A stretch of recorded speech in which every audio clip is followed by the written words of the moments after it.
आइए आज शाहजहां के बारे में जानते हैं, जिनका शासनकाल 1628 से 1658 रहा था। उनकी मां का नाम जोधाबाई था और 1628 में अपने पिता की मृत्यु के बाद वह गद्दी पर बैठे थे।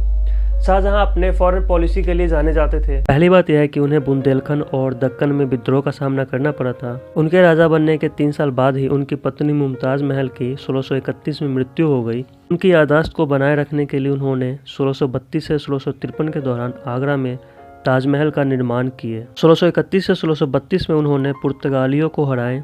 जहांगीर के साम्राज्य के अलावा अहमदनगर के निजाम शाह के वंश को शाहजहां द्वारा मुगल नियंत्रण के तहत लाया गया था। बीजापुर और गोलकुंडा की दक्कन की सल्तनत ने 1636 में अपनी सजा स्वीकार की।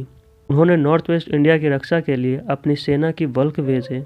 शाहजहां ने 1638 में ईरानी से कंधार, जिसे अफगानिस्तान कहा जाता है, उसे बरामद किए। 1647 में राजकुमार मुराद, औरंगजेब और दारा के 3 अभियानों के बावजूद इसे फिर से खो दिया गया। शाहजहां के शासनकाल का वर्णन किया गया था फ्रेंच ट्रैवलर वर्नियर और टैवनियर और ईरानियन ट्रैवलर निकोली मनुची द्वारा। पीटर मुंडी ने शाहजहां के काल में हुए अकाल का वर्णन किए।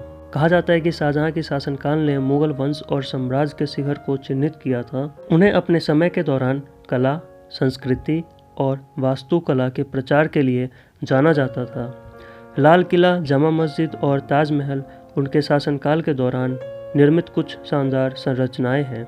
1657 में शाहजहां की तबीयत खराब होने लगी थी और शाहजहां जानते थे कि उत्तराधिकार के तय नियम नहीं होने के कारण उनके चारों बेटों में लड़ाइयां छिड़ेंगी, जो कि हुआ, जिसे हम बैटल ऑफ समूगढ़ के नाम से जानते हैं, जिसके ऊपर मैंने वीडियो बनाया हुआ है। ऊपर आई बटन पर क्लिक करके आप वीडियो देख सकते हैं। उस लड़ाई में औरंगजेब जीते थे और उन्होंने अपने पिता को आगरा के किले में कैद कर लिया, जहाँ की 1666 में शाहजहां की मृत्यु हो गई और उन्हें ताज आगरा में दफनाया गया। तो ये था शाहजहां के बारे में 1628 से 1658 जो कि उनका शासनकाल था। आई होप आपको समझ में आया हो।